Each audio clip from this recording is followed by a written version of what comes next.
congratulations on this film. The weird thing was, about a month before I got the email telling me about today, I just finished the book. And didn't know the film was being made. Oh, wow. And as soon as I finished it, kind of just sat on the couch for a good 20 minutes, just kind of existing, and then phoned my mum and I was like, I'm sending you this book, you've got to read it. And one of those lovely things where we then spent a good hour on the phone after she'd read it, just kind of talking about it. And yeah, it's got a power to it, the book itself. Yeah. Is that kind of the connection you had? Because you're a fan of Claire's work, I believe, for years. Yeah. It came out, I'm not actually, can't even remember what year it came out, maybe 20, was it? I'm not sure. And I read it, and my wife read it, and she's also a big fan of Claire's, and then myself and Tim were trying to find something to do together again. We'd worked on Peaky and really wanted to work together, and he came over to Dublin, and we were just throwing around ideas, and then my wife Yvonne mentioned Claire, and I had read the book as well, like there's no way that the rights are available, that's impossible. Yeah. And they were. Wow. So it was really, really fast. Then Tim read it, and we were both we can do this. And then I gave it to Enda, and it just came. It sort of came together super quick, and it just kind of felt right. And but we knew we had something. It was very precious, and we knew we had to treat it very sensitively. You know. Yeah. Did you see yourself as that character then when you were reading it? Were you like, oh, I want to give you my version of him? I kind of I recognized the character. Yeah. I recognized the sort of that quintessential sort of repressed, isolated Irish male that used to exist an awful lot. Yeah. Back in the day, less so now, thankfully. But like, and the weird thing is, like it's set in 1985 or 4 or 5, and so I was like 9 or 10 or something, and but it could be like the 50s. Yeah. You know, a lot of things have Yeah. just sort of just stagnated and stayed Yeah. the same. So I don't know if I recognize myself in it, but I recognize that type of Irish man very, very clearly. Tim, for you, in terms of, I mean, it's so, the way that it's shot and the kind of production design on it as well, it's so immersive, and specific scenes as well that I'd love to talk about. But with regards to kind of when you were, you know, when you read it, and you know, I believe as well, Enda did Disco Pigs, so that's a kind of long-standing relationship with I've you. done several projects with Amazing. Enda. Yeah. But did you visualize it? Did you kind of know how you wanted to make it as a film when you read it for the first time? Answer is no. But then I think everything starts with the character. I think it was lovely to think about Cillian playing a guy who can't cope with his emotions. And I think, you know, how would I like to observe it? And the writing was very minimalistic, and I just want to, I want to be a quiet observer who's always in the same place. A kind of God's eye, silent God's eye in that family. I think try to be honest to what's on the page and how I would visualize Cillian doing it, and then that's how it came about. Is it a lovely challenge as an actor where you're playing a role where there is very little dialogue, really, you know, and it's all about the internalisation of the situations that he's in, or the memories that are sparked and all that kind of thing? Do you love that that kind of way of acting? I mean, it's gift, really, like the to play the silence, to play the subtext, kind of to communicate non-verbally. Yeah. And I remember like when Enda was writing it, we were texting, and I was like, how many lines does he have? And he said, not much. I was like, make it less. I really wanted it to be that sparse and kind of poetic, you know. Yeah. And because a lot of it is about memory and about silence and about shame and complicity and all these things, it's very hard to put words on that. Yeah. Particularly when, like, a lot of the people who are kind of oppressed in the town are still are sort of actively also oppressing the town. Do you know what I mean? Yeah. So it's very, very. We knew it kind of had to be about tone and atmosphere. Yeah. More than dialogue, I think. But it's the way that we know that what he's thinking through your performance. You know, he's got this kind of wonderful gaggle of women in that house, you know, that kind of energy that comes off all these kind of females in the house. And you can see and sense that he's, you know, that he's his concern and his kind of, you know, and he's the connective tissue of going, that could be that could be them, that could be, you know, and his mum as well. It could have been his mum. And you can see that in that performance. You can kind of really, really feel that. Well, how'd you do that? Well, it's this guy, you know, and you know, like trusting your collaborators and trusting the audience, I think, and not having to telegraph anything, and you know, and like even, you know, when we flash back to young Bill, there's no change. Like, it's filmed the same way. It's, you know, and we liked the fact that it was very deliberate. There's no like, it's now saying it 30 years earlier, and we just wanted to take the audience with us, and it takes a moment, I think, for people to go, oh, now we're like, this is him as a child, but we feel like the audience are smart, you know, they'll get it. And there was so much to play with. It's like, imagine like a young boy losing his, I don't want to spoil it too much, but losing somebody very close to him.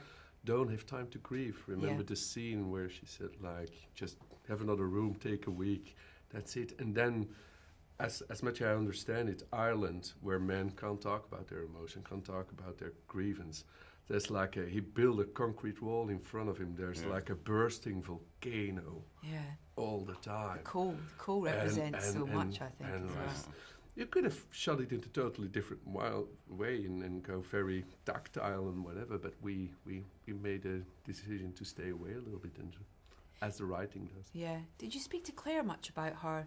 Because he feels so real, you know, and I'm sure he genuinely represents experiences that she found in her research, you know, for the book and stuff. Yeah. But I haven't spoken to Claire about it. I don't even know if she's seen the film. But I'm just kind of in awe of her as a writer. Yeah.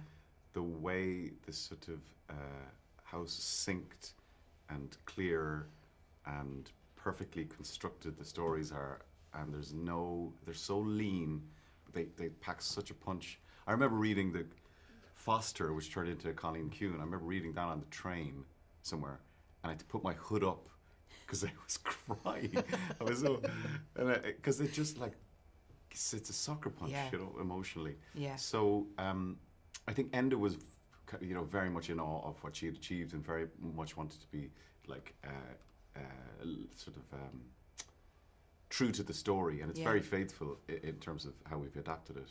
And so he met with her and spoke to her, and they talked. It's those lovely scenes as well where you have to watch as well. It's just kind of really poetic, those kind of scene partners, whether it's the little boy on the road, or whether it's terrifying Emily Watts.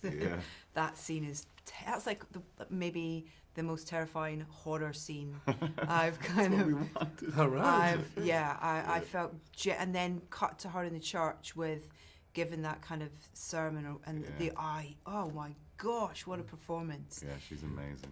Talk to me a little bit about kind of the prep for that, and also the way that particularly you chose to shoot, you know, Bill in that scene. You know, in terms of. I think I remember talking to Emily and sharing like, what if she experienced the same thing as a little girl in the shed back in the day? What if she had that pain, but never coped with it, never dealt with it, but just one big concrete wall? And it's kind of kind of a payback time, kind of.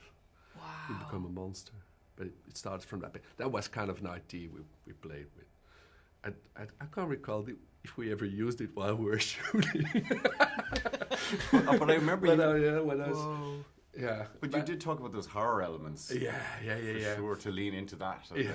Yeah. And it was like, it's a kind of, I kind of loved it to have kind of an underworld. I think the convent was for me an underworld, but it was more what happens in his head opposed to what the reality was like. He didn't cope with the grief and what happened to his mother. He didn't deal with it. Yeah. So he's going into an underworld, in kind of psychological underworld that's not real, what is his mind. So actually we get some liberty in going with Emily in maybe a little bit above reality because it's in his mind. It's not a real character, and of course you have to. If you share these things with Emily, you get gold. Yeah. What do you remember about shooting that scene? Oh, I remember. I don't think we rehearsed very much. I remember we had a full day to do it. Did we a day or 2 days? I can't remember. It was definitely. We took some time. Yeah. We did take some time, but it was the space that we had in between the lines, really, because it's a very, like, nothing is said in the lines, like nothing, and it's all in what's not said, and it's all in the space between them and the energy between them, and the power that she has over him, and she's just an extraordinary actor, you know, and somebody that I've always wanted to work with. And it was funny because we were trying to cast Sister Mary, and it was hard, you know. And then I remember I woke up in the morning, and you know when you're in between sleep and wake, and I was like, Emily Watson. Yeah, gotta be Emily Watson. So you had your own little Inception Some people moment. And I think it was brilliant. I think yeah. Kill's idea was absolutely brilliant, because I remember like watching Breaking the Waves when I was way too young for it, and it's just stuck with me. Yeah, and she's kind of like an honorary Irish woman anyway, because she's played these iconic Irish figures in the past, and her accent is just flawless. And so yeah, she's absolutely terrifying in it, you know. And for like, she really only has that scene, but yet it overwhelms the whole kind of film. It's the scene that you come out of remembering most, I think. Yeah, it's one of, definitely. Yeah. Let's talk about music and sound in the film, because it's such an important part, whether it's the sound of his breath, which is that kind of, it's one of the brilliant things that really kind of immerse you in the film, you know, you kind of following his breath. And then that wonderful needle drop of Come On Eileen, that kind of, you know, you're kind of like straight into a kind of era with that on the radio, to then the kind of score choices and how little music and where you put music, and how, you know, so many questions to ask you about that. First of all, let's talk about your choice of composer, and why Sinjin was the person to work with on this film. I think it came kind of inadvertently, because I think we both love music, but we had the idea, like, what if there's no music? Let's try to do it without music, but then we felt like we kind of need music. And then I asked Sen to make some drones and just tones, not really, you can call it music or not, the tones. And then I kind of used it while we were shooting, because I kind of like the camera operator in Cillian and have some certain rhythm and do. Yeah. If you want to blend it, you need a reference in terms of sound. And I used it while we were shooting, just to get the scene right, or get a certain rhythm of walking right together with the camera. And then we were using it in the, but actually Sen starts from sounds that are in the movie, from sounds of bells or wind or whatever it is, and then he creates a tone. So actually it was more an attempt not to make music, and out of not making music there became music. That's a kind of, I can't say it in any different way, but that's how it developed. It was really hard because, like, anytime, it's like the title, you know, it's so small, and anytime you put anything a bit more sort of telegraphed onto it, it just collapsed. Yeah. And if you began to indicate anything on it, it sort of collapsed. And so it was really hard to find that balance. And like, eventually we did, but we're both of us very much into that sort of minimalist kind of drone sort of music. But I thought he did a wonderful job. For the end credits, for example, it was like, well, what are we going to do now? Play a song? That felt wrong. So what you get is like girls laughing and bits and pieces of sound you saw in the movie. Yeah, I mean, the ending's like, it's like a sucker punch. It's like, it's like so. Is that a hard decision on kind of knowing kind of what's the last shot of the film, or did you know kind of straight away? I mean, you know, in terms of staying truthful to the book and the screenplay. It's hard for me to recall, because it's always reacting to what you see. Of course, you prep as much as you want to do, but then you get Cillian in front of the camera, and it's always so. It inspires you. Yeah. You get like 10 more ideas, and then I don't know where it ends, and it's that I think, yeah. I think there was a lot of discussion about the book ends. This is a spoiler, but the book ends with them standing in the doorway.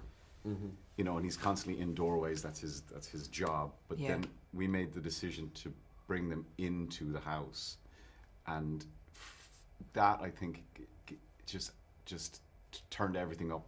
You know, turned everything up emotionally, and turned the stakes up, and turned the jeopardy up, and like, and you kind of it makes you hold your breath a little bit. Yeah, absolutely. And then I think it was your idea that for him to take her hand. And then we just wanted it to go to black. Yeah. And I think like have the sound of the girls laughing it's kind and of playing, muffled, just or have like it in the sound. Yeah. Don't see them, but just have. I think the oldest one just passes frame, and that's about it.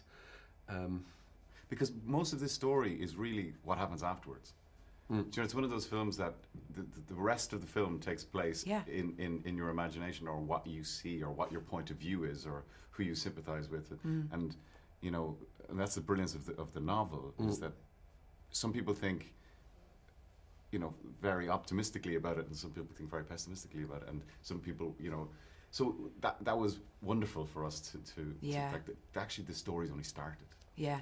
You know? Yeah, it was, you know, didn't want it to end, it just wanted more. Yeah. Kind of thing when it did go black, yeah, for sure. But even those little kind of, back to music, those kind of little musical moments where you have that kind of version of Silent Night, you know, from the choir, or you have the one of the daughters learning to play the accordion in the kitchen. Oh, yeah.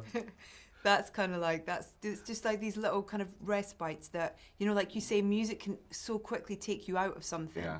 But within the way that you have chosen to use these kind of little moments, they're so, you know, it's again going back to that room, of that energy of those women in the room, you know, a child playing an accordion at the kitchen table sort of thing. It's like, it's perfect for that moment, because it takes you back into that home and back into that environment of what it's like for them in there. Yeah. Do you remember the accordion? Yes. Actually, I think she could play perfectly. She was so good. She was amazing. It was Jingle Bells, yeah. and we were trying to get her to just play it like badly, broken and atonally, and but playing something badly, if you can play it, is really hard. She found it because she's like super smart. She's really talented, and she could play it perfectly. I remember her mom, who was very nice, saying like, "I don't get it, like." No, I think in terms of music, it's like what was kind of important to me is like, you watch this movie and you can start to associate. You as an audience, you can make your own story, or it can remind you of your own past or whatever. And I think that's really important. So I didn't want to take anybody by the neck and direct them in a certain direction, and it should be like open for interpretations. And that's what we were after. Yeah. There's a moment in The Barbers, there's a really great kind of cue in there sort of thing, and you almost kind of feel, you know, having just seen it once, it's trying to remember all those moments, but feels like when there is a kind of a spark of memory that's taken him back to that time, you know, when he was little, there's a sound associated with that, or there's a feeling within the sounds associated with that, and you really get that in the barber's chair kind of where, for sure sort of thing.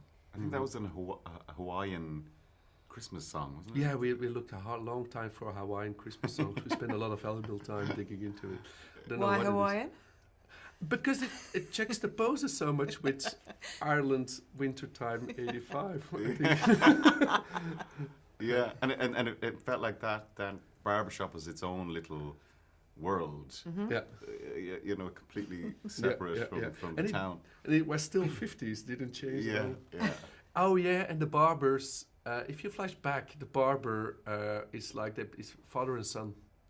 So the barber himself is father and son. So we the whole. Nice. Just want to mention it. We spend a lot of valuable time thinking and figuring it out. Yeah. You can't say it, but we did. And the sound of the geese, terrifying now. Oh yeah. I'm like now every time I kind of like that sound is like now associated with outside the convent, and it's kind of it's chilling. It's Gil's brilliant idea of putting a lot of geese there all the time. Well, I remember what happened was we were about to shoot that scene, and I know it was the day before. I think I remember walking around. I was like, "Do you remember there was a lot of geese in the book?" And we were like, "Yeah." People were like trying to go put the camera in. And I remember saying to Dara, our first AD, how long do you think it would take to get a load of geese here? And he was like, "Just leave it with me." And then the geese turned up the next day, and they were there, and they were. But that sound, you're right. There's something quite kind of satanic or something. Yeah. It's quite scary. Yeah. And also becomes like an alarm. Like this sort of alarm system. Yeah. It's the way of the nuns being told someone's arrived. Yeah, they use it in the military as well, because they're good alarm. Wow. That's terrifying. Did you have, and knowing how much you love music, and did you have much music that you chose to have around you and kind of prep, or whilst you were kind of getting ready to play Bill? Yes, and I still have the playlist, and it's this big long playlist of like a lot of very dark, very drony kind of tunes, and I became obsessed with the viola for some reason during this. Do you remember? And I really felt like the viola was the instrument for the film and for the character. And then we tried it. We auditioned it against Tip Picture, and it didn't work. But it was a big inspiration for the drones as well. Yeah. And there was it just got inside my head, and I listened to it a lot. And we listened to it on set as well, but it just didn't work in the cut.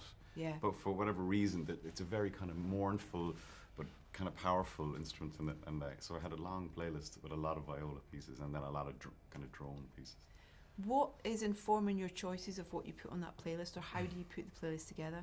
It's just mood. It's just mood, really, and how this sort of piece of music speak to you. Kind of. Again, it's very hard to put language on it, isn't it? It's like talking about music, but it just gets under your skin. Yeah. And I felt that the whole feeling of the film, it feels kind of claustrophobic, and it feels like there's a hum to it, in the village and in the town. There's this kind of hum of sort of melancholy and a slight bit of desperation, and so you want pieces of music that sort of speak to that, and you'll only ever know by listening, I suppose. Do you do that for every role where you It's funny, we just did a film together, and we just finished it, and I didn't listen to any music on it at all, which was kind of strange. I think it had to do with the character, but the film will be full of music, but I didn't listen to any music. I think it differs. Sometimes I have it on all the time, and other times I don't. So. And having elements of like what St. John wrote ahead of time, does that help? In terms of when you're almost kind of getting inside the director's head in a way of where you are with things. I think how we work, like in prep, we sharing ideas all the time, and you were sending me a lot of music. I was listening to while I was working on the script or doing storyboards, so I was kind of getting in his mind, and I was sending him paintings. So that's how it always evolves. Yeah. We kind of try to understand each other's mind. And how useful is that for you in terms of, did Ludwig do that in Oppenheimer as well? Did you get stuff ahead for that with kind of... Did we? No, we didn't. Himself and Chris were talking an awful lot, and he was on set a lot, but I didn't hear any music until I saw the film. You don't hear it. Chris does his thing. You know what I mean? Yeah. And that's the wonderful thing when you see it. But the way myself and Tim work, it's very, very collaborative, and like I love having music on set being played. Really? Yeah, and Tim did that quite a bit, and I think the whole crew, it kind of focuses the whole crew, and it sets an atmosphere, Is that back to the score then, having that on set, or is it kind of complete juxtaposed to that, or is it a mix of both? It's just if you want to accomplish a certain shot, and there are too many variables It's like it's the pacing of the walking, it's the pacing of the camera, it's the pacing of the dolly, it's the pacing of the pan. But so you need something to glue that together, or everyone to understand it in a subliminal way. Yeah. And there you need music, as far as I'm concerned. So it's kind of to help with the creative process, as opposed to like karaoke moment for like the grip or something. Do you know what I mean? It might be. I love the feeling, because then you're like a team, you know. Yeah. It's like you all get the same state of mind, and then you're pulling it off together. Yeah. Yeah. What are some of your favourite soundtracks, scores? Oh gosh. Oh, for me it's Bernard Herrmann, Taxi Driver. I was going to say that. I was first. You were.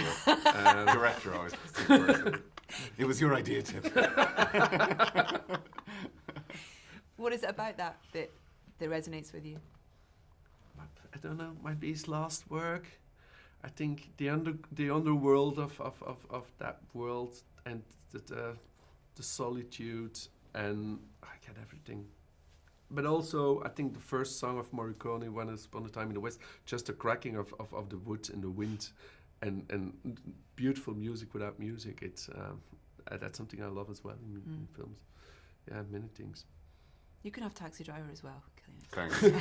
I mean, there's this all of Johnny Greenwood's scores. Oh yeah, absolutely. Yeah, me too. Every single film I do, we go, should we get Johnny Greenwood? Every single film. Haven't got him yet. Yet. How have you enjoyed this journey though? And I imagine this is something you have been doing anyway, you know, in terms of you find something and you're starting that journey, you know, you're taking this thing to be made, to come to fruition. Yeah. Oh, it's been great. And like, we've just done another one together, and it was a similar thing, like finding a story. It's a story that it's an adaptation of a Max Porter novel, Shy, and so it was a similar process, very, very different story, but it's really, really exciting, you know. Yeah. It's like working with like your favorite people and trying to make something together. Yeah. It's been really wonderful. I had a lovely time chatting to Alex Garland for his film Civil War a couple of months back, movie. and got very excited about 28 Days Later as well.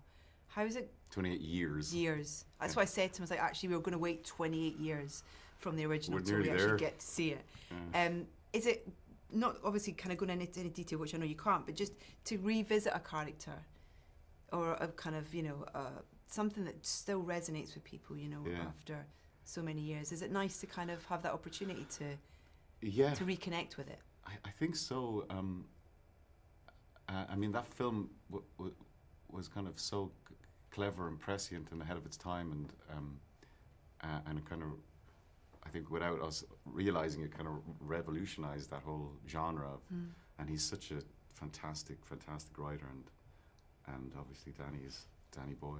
There's no one like him. So, yeah, I think that there was an appetite for it, but it needed. I think Alex needed to have the time away for it to come up with the concept that he has for the new ones, and it's pretty phenomenal. Yeah, it is one of those ones almost like since that original film, like almost every 2 years, it's like, is it going to be a sequel? Is it going to, you know, it's that kind of conversation's been ongoing because there's been such a hunger for it, I guess, as well. I think we needed to get to it's you know, we had 28 days, months, and then we have to wait a long time for that one, but it's coming. Yeah, I'm looking forward to another film. You guys are on a roll in terms of, you know, another film already done that we can look forward to. When will we see that? This year, next year? I haven't got a clue. He's a producer. I don't know. I haven't seen it yet, so we'll wait and see. It's very early stages. Yeah, very. Right. We just wrapped it in June. Wow. Or July, was it? Yeah. And Peaky. It's like so much. Great. Yeah. Need a rest. Congratulations on this. It really is kind of. It's such a beautiful film with such a, you know, a dark story, but it just lives with you, and your performance is extraordinary in it as well. It's so immersive and very, very powerful. It's wonderful to get to chat to you both about it. Thank you so much. Thank you. Thanks, Thank you so much. Cheers.